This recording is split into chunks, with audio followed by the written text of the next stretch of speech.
ये जो श्री भरत का चरित्र जो इसको सहज प्रेम कहते हैं, वह जो सहज प्रेम है संसार में दुर्लभ है। साधना से उत्पन्न होने वाला प्रेम भी प्रेम ही है, लेकिन सहज भाव से जिसके अंतःकरण में प्रेम को छोड़ करके अन्य कोई वृत्ति है ही नहीं, यही श्री भरत के चरित्र की सर्वोत्कृष्ट विशेषता है। और इसका व्यवहारिक अर्थ यह हुआ कि परिवर्तन जो होगा वो केवल मस्तिष्क से, विचार से, बुद्धि से ही नहीं होगा, उसके साथ साथ जब तक वो परिवर्तन मेरे हृदय में न हो, आपके हृदय में न हो, और वो परिवर्तन होता है प्रेम के द्वारा। किसी से संसार में भी किसी का प्रेम हो जाता है तो उसको निरंतर याद आती रहती है। तो इसका अभिप्राय यह है कि ये जो प्रेम की सहज वृत्ति है, यही सही अर्थों में प्रेम का सर्वोत्कृष्ट रूप है। और तब श्री भरत की विशेषता क्या है? श्री भरत की इस यात्रा में गोस्वामी जी जो सूत्र देते हैं वो ध्यान देने योग्य है, और वो ये है कि कुछ व्यक्ति ऐसे होते हैं कि जिनका चरित्र जो है साधकों के लिए उपयोगी होता है, और कुछ महापुरुष ऐसे होते हैं कि जिनका चरित्र सिद्ध जनों की दृष्टि में वंदनीय है। तो ये जो अंतर है, श्री भरत जी की विलक्षणता क्या है का उसका अभिप्राय ये है, और रामायण में यही संकेत किया गया कि जब भरत यात्रा करते हैं तो उनको देखने के लिए जो समूह प्रयागराज में एकत्र हुआ, उसमें ब्रह्मचारी भी थे, गृहस्थ भी थे, वानप्रस्थी और सन्यासी भी थे। और गोस्वामी जी ने कहा कि जब श्री भरत का उन्होंने दर्शन किया इन चारों प्रकार के व्यक्तियों ने, तो बैखानस बटु गृही उदासी,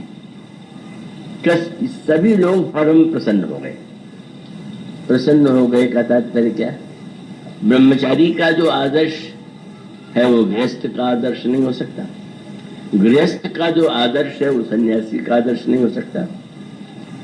हम जिनके चरणों में वर्षों रहने का सौभाग्य प्राप्त कर चुके हैं, ब्रह्मलीन स्वामी शिवड़ी बाबा जी महाराज महान सिद्ध के रूप में उनकी बड़ी ख्याति थी, और स्वाभाविक रूप से भक्त उनके प्रति बड़े श्रद्धालु थे।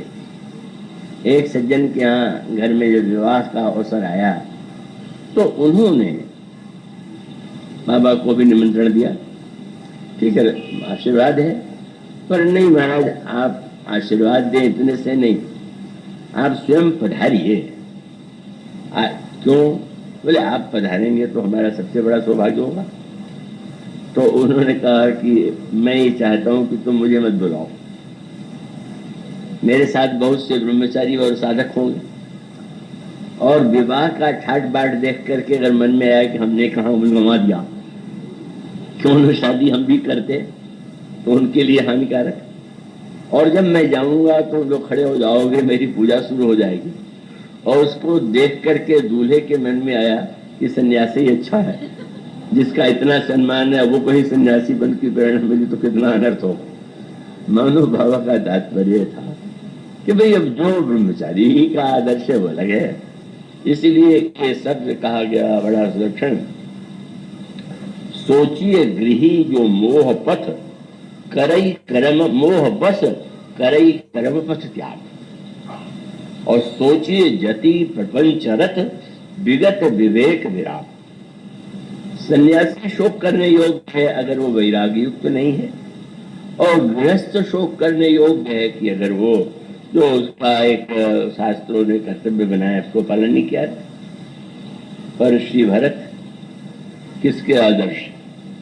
ब्रह्मचारी के, कि गृहस्थ के, कि वानप्रस्थ के, सन्यासी के?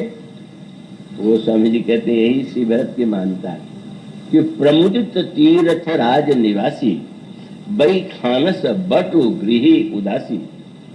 ब्रह्मचारी को लगता है कि ब्रह्मचर्य का अगर हम सच्चा स्वरूप जानना चाहें तो भरत में, और गृहस्थ को ऐसा लगता है कि गार्हस्थ धर्म का जो रूप होना चाहिए वो श्री भरत में।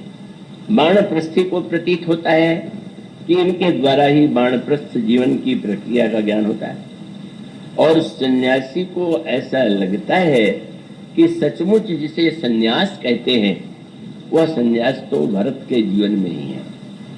इसलिए, और दूसरा शब्द फिर गोस्वामी जी ने कहा, अब जैसे श्री भरत जी और श्री लक्ष्मण जी का अगर उनकी तुलना करें, तुलना का अर्थ और कुछ नहीं है, दोनों महानतम है, पर अंतर इतना है कि लक्ष्मण जी का जो चरित्र है वो सिद्ध चरित्र है। मानो भगवान के निरंतर चरणों के समीप हैं, उन्हें भगवान को पाना नहीं, वो सिद्ध स्थिति में।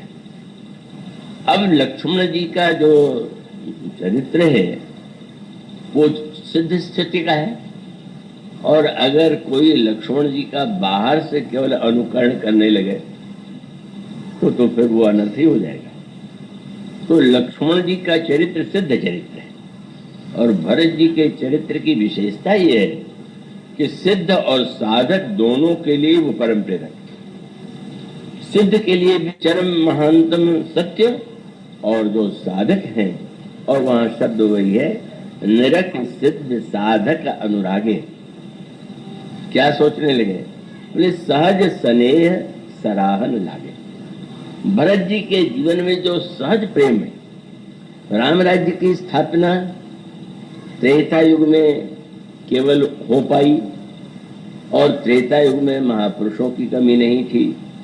अभी आप रामेण प्रवचन में सुन रहे थे, परशुराम जी के रूप में भगवान के एक अवतार थे ही, और उसके साथ साथ जो महापुरुष थे उस युग में एक से एक बढ़ करके महान, ब्रह्मर्षि विश्वामित्र, ब्रह्मर्षि वशिष्ठ, अगस्त्य, अत्रि, ये बड़े से बड़े महात्मा उस युग में विद्यमान थे। तो अब ऐसी स्थिति में श्री राम को अवतार लेकर के क्यों आना पड़ा? समय भाव से उसको विस्तार नहीं देंगे। इसका अभिप्राय है कि उनके अवतरण के द्वारा भी उस आदर्श की पूर्ति नहीं हो पा रही थी जो आदर्श राम राज्य की स्थापना के लिए आवश्यक था। अभी ये आदर्श की परिपूर्णता जो है वो श्री राम में है, लेकिन श्री राम को भी आवश्यकता पड़ी। अब यही विशेष बात पूछा गया कि भरत जी भगवान राम बन क्यों गए? किसी ने कहा पिताजी की आज्ञा मानने के कारण। उन्होंने कहा ना, उस दोहे को आपने पढ़ा होगा, उसको ध्यान में रखें। वे कहते हैं कि जैसे जब देवता और दैत्यों का युद्ध होता था तो देवताओं की मृत्यु हो जाती थी, और दैत्य अगर मरते भी थे तो शुक्राचार्य जी उनको जीवित कर देते थे। परिणाम क्या हुआ कि अब वो दैत्य विजयी होते हैं और देवता मृत हो जाते हैं। और ये हमारे आपके हृदय का भी सत्य है। अच्छे विचार यदि देवताओं के समान मान लें और बुरे विचारों को दैत्य के समान मान लें तो आप बहुधा अनुभव करते होंगे कि अच्छे और बुरे विचारों की लड़ाई में बुरे विचार जीत जाते हैं, और जो विचार हम अच्छे करते हैं वो हम जीवन में उतार नहीं पाते। क्या किया जाए? तो फिर प्रार्थना किया, समुद्र मंथन हुआ, अमृत निकला, और उस अमृत को पीकर देवता अमर हुए। अब गोस्वामी जी इसको एक आध्यात्मिक रूप देते हैं। उनका जो ये तो सब देवताओं को जो अमृत चाहिए था ये गलत है, पर वो समस्या साधकों के सामने भी थी, और साधकों के सामने जो समस्या थी वही हमारे अच्छे और बुरे विचारों में अच्छे विचार क्यों बार बार जीवित हो जाते हैं, बुरे विचार क्यों जीवित होते रहते हैं, और तब अमृत की आवश्यकता हुई। गोस्वामी जी ने कहा भगवान राम पिताजी की आज्ञा का पालन करने के लिए गए, वो तो एक बहाना था। सत्य की रक्षा के लिए गए, वो भी एक बात उसके साथ हो गई, लेकिन वस्तुतः भगवान को लगा कि समुद्र मंथन करके अमृत की आवश्यकता है। अब यहाँ गोस्वामी जी की विलक्षणता देखिए कि समुद्र को मथने वाले देवता और दैत्य हैं, पर गोस्वामी इस दोहे में कहते हैं कि वो अमृत जो सद्गुणों को अमर बना सकता है, वो अमृत है प्रेम। तो मानो प्रेमामृत को प्रकट करने के लिए ही 14 वर्ष के गमन की मथानी बना करके परु ने मथा। भरत को के मंथन के बाद उसमें प्रेम के रूप में अमृत प्रकट हुआ। दोहा पढ़ चुके होंगे, प्रेम अमीय मंदर विरह भरत पयोध गंभीर। प्रेम अमीय मंदर विरह भरत पयोध गंभीर। लेकिन अगला शब्द बहुत समझने योग्य है। क्या? मथ प्रकट हो। वहां तो देवता और दैत्यों ने मिलकर के मंथन किया था, पर भरत समुद्र का मंथन किसने किया? दोहे में एक ऐसी बात कही गई जो नियम के विरुद्ध है।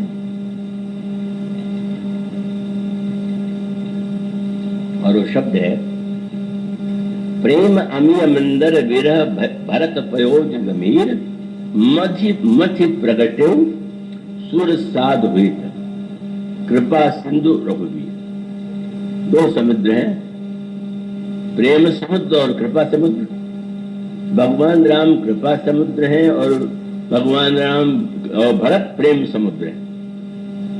तो भगवान श्री राम ने वियोग का बहाना बना करके क्यों ऐसा किया?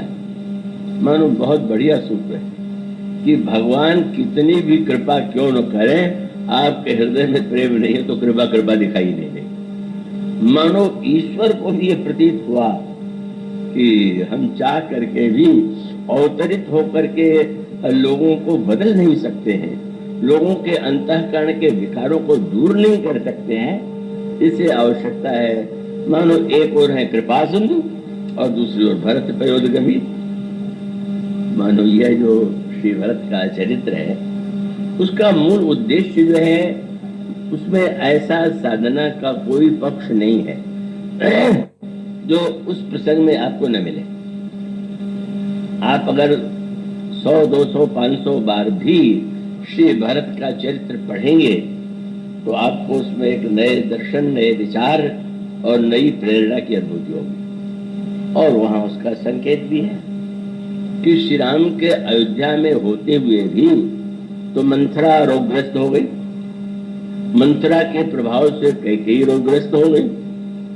तो मानो भगवान तो अवतरित भी हो गए और अवतरित हो गए अयोध्या में, पर उनके होते हुए भी कहाँ बदलाव हुआ? मंथरा मंथरा ही रही। और महारानी कैकेयी पर प्रभाव जो है श्री राम का उतना नहीं पड़ा जितना कि मंथरा का पड़ गया। दीक्षा ले लिया। दीक्षा किससे लिया? बोले महारानी कैकेयी ने दीक्षा लिया। किससे? गुरु वशिष्ठ से? नहीं, गुरु वशिष्ठ से नहीं, मंथरा से। मंथरा? गोस्वामी जी ने व्यंग की भाषा में कहा, आप क्या मंथरा को साधारण समझते हैं? किसी को कहेंगे भक्त शिरोमणि है, तो भरत भगत शिरोमणि भरत। भक्तों की शिरोमणि कौन है? बोले भरत। और ये मंथरा? बोले कोटि कुटिल मणि गुरु पढ़ा। करोड़ करोड़ कुटिलों में भी अगर कोई सर्वश्रेष्ठ कुटिल देखना हो तो वो मंथरा। और इसका अभिप्राय क्या हुआ कि राम राज्य इसलिए नहीं बन पाया कि सारी योजना तो बना दी गई, पर भक्त जैसा संत या भगवान के प्रेम का जो साकार विग्रह है उसमें नहीं आया। क्यों नहीं आया, क्यों नहीं बुलाया गया, वो एक अलग प्रश्न है। उसका उत्तर देना थोड़े से समय में संभव नहीं। मानो परिवर्तन श्री राम के द्वारा नहीं हो पाया, पर वह परिवर्तन अगर इसे उस परिवर्तन में देखें, और परिवर्तन का वो मूल स्वरूप न भूलिएगा कि सत्य तो यह है कि परिवर्तन की आवश्यकता ही नहीं है। आप जैसे हैं मूलतः अपने आप को उस रूप में जान लेंगे तो आप स्वरूप में और स्वस्थ हो गए। तो मानो श्री राम की यह बड़ी यात्रा, उसका एक महान आदर्श, वो राम राज्य की स्थापना का स्वरूप तो वहां पर दृष्टिगोचर होता है, पर श्री भरत की यह जो यात्रा है और यही जो यूं कह सकते हैं कि सबसे अधिक अगर किसी को महत्व देना चाहिए श्री राम राज्य का, तो महत्व श्री भरत को है। और इसलिए पूरे ग्रंथ को आप यूं विचार करके अगर पढ़ें और सुने कि गोस्वामी जी कहते हैं कि आप भरत जी के प्रेम के इस प्रसंग को बार बार सुनिए और नियम पूर्वक सुनिए, आदर पूर्वक सुनिए, और तब बोले भरत चरित करि नेम तुलसी जय सादर सुनहि सिय राम पद प्रेम अवश्य